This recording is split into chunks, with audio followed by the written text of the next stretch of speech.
না সাইডে সাইডে যাবো গিয়ে এখন জুতা খুললে আমার লাগাইতে টাইম লাগবে যা 12টা থেকে আবার খেলাই দিকে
প্লিজ মঞ্চে চলে আসুন।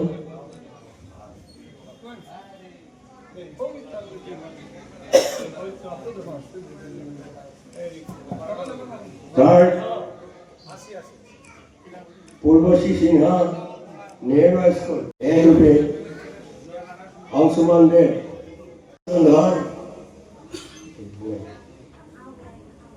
दीपायन राय बीकेबी ऑडिशन पार्टिसिपेशन पुरस्कार सर्टिफिकेट उमंग यादव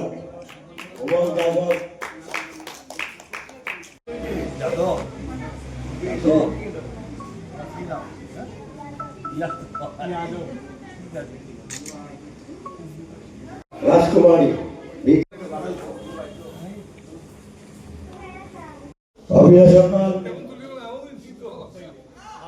अभिलाष पाल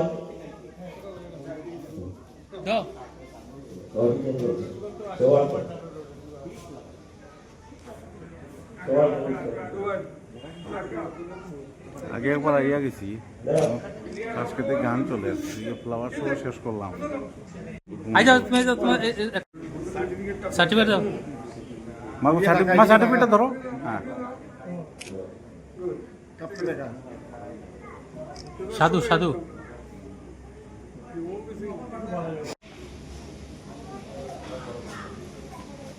सेकंड देवसेना राय केपीएस सेकंड बी ग्रुपे नाम्बार देওয়া আছে পুরস্কার ফোন করলে পুরস্কার সব পেয়ে যাবেন মাগো এদিকে দেখো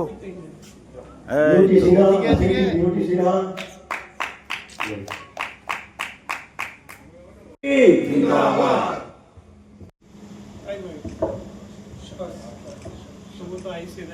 Ready?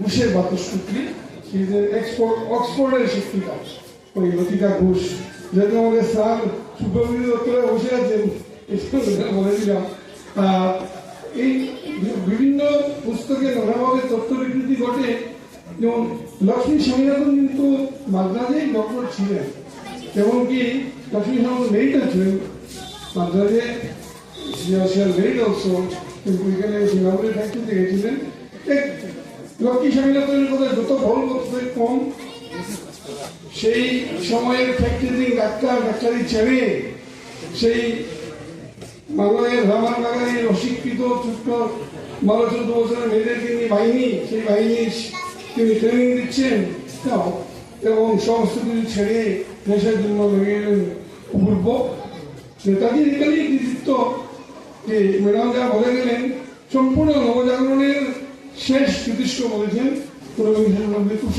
অতি সুন্দর কথা বাকিরা হয়তো আইডিয়া দিয়ে লাগিয়েছিলেন কিন্তু নেতাজি তা কার্যে পরিণত করতে পেরেছিলেন যে হাজারের অধিক মেয়েরা বিভিন্ন বয়সের মেয়েরা সবকিছু ছেড়ে অস্ত্র তুলে নিয়েছিল এবং প্রথম যে ফার্স্ট যে কুস্তাবস্থা হয়েছিল নেতাজিকে দেখাবার জন্য 12 জুলাই 4 জুলাইয়ের পর 4 জুলাই দায়িত্ব নিলেন 12 জুলাই এবং 12 জন মেয়েরা শাড়ি পরে কিন্তু মার্চ করেছিল, নেতাজি অস্ত্র তুলে দিয়েছিল। তখন মেয়েদের কোনো ড্রেস ছিল না, তারপর মেয়েদের ড্রেস দেওয়া হলো, বন্দুক দেওয়া হলো, এবং এরা শুধু সিঙ্গাপুর নয়, সিঙ্গাপুর থেকে রেঙ্গুন থেকে নেভিও অবধি ফ্রন্টে এসে মানে যুদ্ধক্ষেত্রে প্রবেশ করেছিল। সেই যুদ্ধ যদি কাঙ্ক্ষিত পথে এগোতো, হয়তো মেয়েরাই ফলে আসতো, মেয়েরাই অস্ত্র নিয়ে কলকাতায় আসতো। নেতাজির পরিকল্পনা ছিল। আমরা অত্যন্ত দীর্ঘ হলো না ম্যাডাম, যেহেতু দীর্ঘদিন থেকে উনি আমাদের কেন্দ্রীয় নেতাজি জন্মদিবস উদযাপন কমিটির যে স্মরণিকা হতো তার সম্পাদক ছিলেন এবং আমাদের নেতাজি বান্ধায় সম্পৃক্ত, দীর্ঘদিন থেকে সংগঠনে আছেন।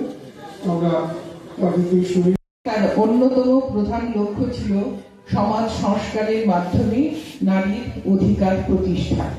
প্রবাদ প্রতিম ব্যক্তিত্বগণ তৎকালীন সময়ে হিন্দু সমাজে প্রচলিত নারীর বিবিধ প্রকার অবমাননাকে কেবল অসামাজিক বলেননি, তারা বলেছিলেন এই সব তথাকথিত ধর্মীয় রীতি নীতি সম্পূর্ণ লোকাচার সম্পূর্ণরূপে বেদ ও বৈদিক শাস্ত্র বিরুদ্ধ। নেতাজি নবজাগরণের অন্তিম পর্যায়ের জ্যোতিষ্ক।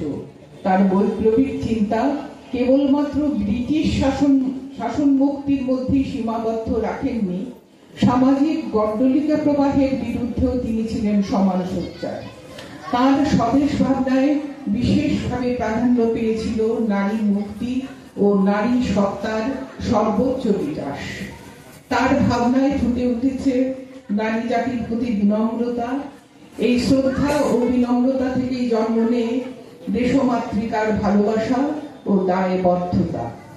নারীর প্রতি এই শ্রদ্ধা ও বিনম্রতার শিক্ষা তিনি পেয়েছেন তার গর্ভধারিণী মায়ের কাছ থেকে। এই মনোভাব তিনি গ্রহণ করেছেন প্রাচীন বৈদিক সমাজ থেকে। তিনি শ্রদ্ধার সঙ্গে উল্লেখ করেছেন মনুস্মৃতির কথাও।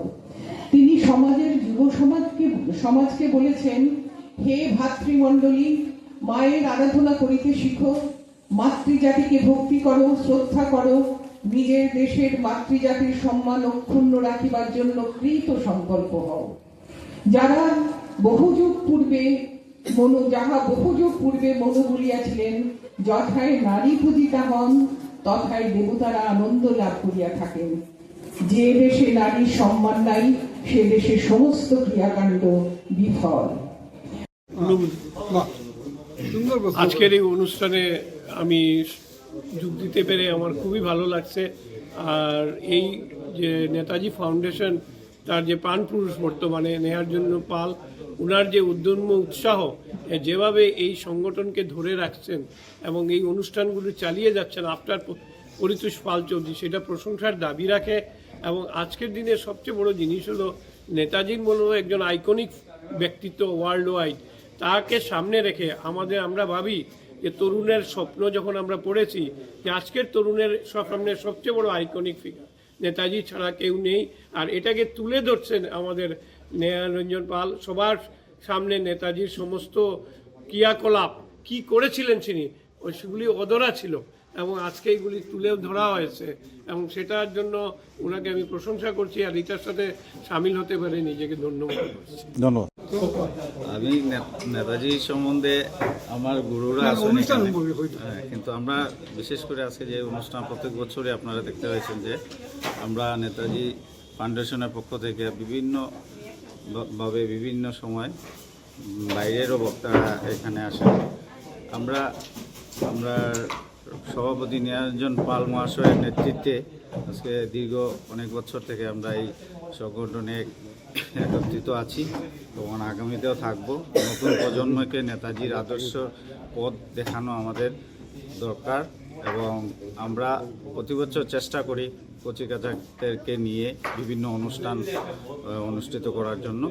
এবার আমাদের অনুষ্ঠানটি খুব সুন্দরভাবে সাফল্য হওয়ার জন্য সবাইকে ধন্যবাদ, আপনাদেরকেও ধন্যবাদ। আপনাদের মাধ্যমে আমাদের এই সংগঠনটি আগামীতে অনেক এগিয়ে যাবে বলে আমি মনে করি।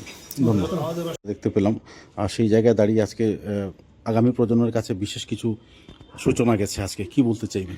আজকে আমরা 130তম নেতাজি জন্মদিবসের নেতাজি সুভাষ ফাউন্ডেশন খাঁচার শিলচর কর্তৃক আয়োজিত দুদিনব্যাপী অনুষ্ঠানের যে সমাপ্তি অনুষ্ঠান এখানে গান্ধী ভবনে এইমাত্র শেষ হলো।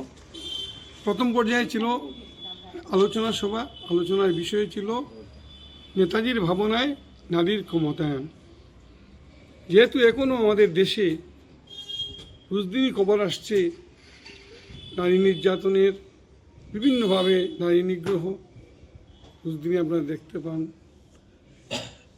সে যুগে দাঁড়িয়ে নেতাজি নারীর ক্ষমতায়ন, নারীদের যে অস্ত্র চালানোর শিক্ষা, চূড়া চালানোর শিক্ষা এবং সর্বপ্রকার স্বাধীনতা দেওয়ার শিক্ষা বার্তা দিয়েছিলেন এবং নিজে তা রূপায়ণও করেছিলেন আজাদ হিন্দ ফৌজে ঝাঁসি রানী রেজিমেন্ট গঠনের মধ্য দিয়ে। নারীদেরকে তিনি রণাঙ্গনে নিয়ে গেছিলেন যুদ্ধের জন্য, ব্রিটিশ বিরোধী সংগ্রামী। এই ভাবনাগুলো নিয়েই এবার আমাদের আলোচনা। দুজনই আলোচক ছিলেন মহিলা, একজন ছিলেন আমাদের মহিলা কলেজের অবসরপ্রাপ্ত অধ্যাপিকা সুনন্দা নন্দীপুর কায়স্থ, আরেকজন সুমিতা ঘোষদেব শিক্ষিকা। তাই খুব সুন্দরভাবে তারা বিষয়টি উপস্থাপন করেছেন। তারপর আমরা সাংস্কৃতিক অনুষ্ঠান হলো, দেশাত্মবোধক গান, নৃত্য, এর মধ্যে দিয়ে এই অনুষ্ঠানে শেষ হলো। বার্তা হলো এটাই, নেতাজির দেশপ্রেমের সঙ্গে যে সমাজের তিনি বলেছিলেন যে স্বাধীনতা শুধু কোনো এক বর্গের নয়, নর ও নারী, উচ্চ নীচ, ধনী ও দরিদ্র সকলের জন্য স্বাধীনতা। আর মাতৃজাতিকে ছাড়া দেশ কখনো এগিয়ে যেতে পারবে না। সম্পূর্ণভাবে মেয়েদেরকে পুরুষের সঙ্গে শুধু সহযোগী নয়, সহভাগী নয়, সমান অধিকারে লড়াই করার যে নেতাজির চেতনা, সেই বার্তা দিতেই আমরা আজকে দেশপ্রেমের অগ্নিশিখা, পৌরুষের বজ্রকৌস্তব, ভারতবর্ষের স্বাধীনতা আন্দোলনের পুরোধা ব্যক্তিত্ব, আজাদিন সরকারের প্রতিষ্ঠাতা, আজাদিন বাহিনীর সর্বাধিনায়ক নেতাজি সুভাষচন্দ্র বসুর 130তম জন্মদিন আমরা পালন করলাম। নেতাজি সুভাষচন্দ্র বসু যে দেশপ্রেমের আদর্শ রেখে গেছেন, সেই দেশপ্রেমের আদর্শে যাতে বর্তমান এবং ভবিষ্যৎ প্রজন্ম উদ্বুদ্ধ হয়ে সত্যিকার অর্থে দেশপ্রেমিক হিসাবে নিজেদেরকে প্রতিষ্ঠিত করতে পারে, সেই আহ্বানটাই আজকের এই পবিত্র দিনে আমরা দেশবাসীকে, সমাজকে জানাতে চাই। আজ দেশপ্রেমের বড় অভাব, আজ দেশপ্রেমিকের বড় অভাব। আজ ভারতবর্ষ যে অবস্থার মধ্যে পৌঁছেছে, সেই অবস্থায় আজকে সত্যিকার অর্থে দেশপ্রেমিকের যদি উদয় না হয়, তাহলে দেশকে আমরা রক্ষা করতে পারবো না। দেশকে রক্ষা করতে গেলে নেতাজির আদর্শে আমরা যেমন উদ্বুদ্ধ হতে হবে, আগামী প্রজন্মকে উদ্বুদ্ধ করতে হবে। অখণ্ড ভারতবর্ষের যে স্বপ্ন নেতাজি দেখেছিলেন, সেই অখণ্ড ভারতবর্ষ আজকে নেই। সুতরাং আমি অতীতেই বিভিন্ন অনুষ্ঠানে বলেছি, আজকে অখণ্ড ভারতবর্ষ ভেঙে 3টা রাষ্ট্র হয়েছে, পাকিস্তান এবং বাংলাদেশ। আজকে নেতাজির আজাদ হিন্দ ফৌজের যদি আত্মপ্রকাশ না করত, নেতাজি যদি এই সংগ্রামে অবলিপ্ত না হতেন, তাহলে পাকিস্তানেরও জন্ম হতো না, বাংলাদেশেরও জন্ম হতো না। সুতরাং আজকে নেতাজির যে জন্মদিন, এই জন্মদিন শুধু ভারতবর্ষ নয়, এই উপমহাদেশের প্রতিটি দেশেই পালিত হওয়া উচিত। কারণ আজকের আমরা যে স্বাধীনতা অর্জন করেছি, সেই স্বাধীনতার অন্যতম বলতে গেলে মূল নায়ক নেতাজি সুভাষচন্দ্র বসু। সুতরাং আমি আবার বলছি, এই ভারত উপমহাদেশ থেকে ব্রিটিশ সাম্রাজ্যবাদীরা চলে যেতে বাধ্য হয়েছিল আজাদিন বাহিনীর জন্য। সুতরাং আজাদিন বাহিনীর অবদান, নেতাজি সুভাষচন্দ্রের অবদান এই উপমহাদেশের যেখানে যে রাষ্ট্রই গঠিত হোক না কেন প্রত্যেক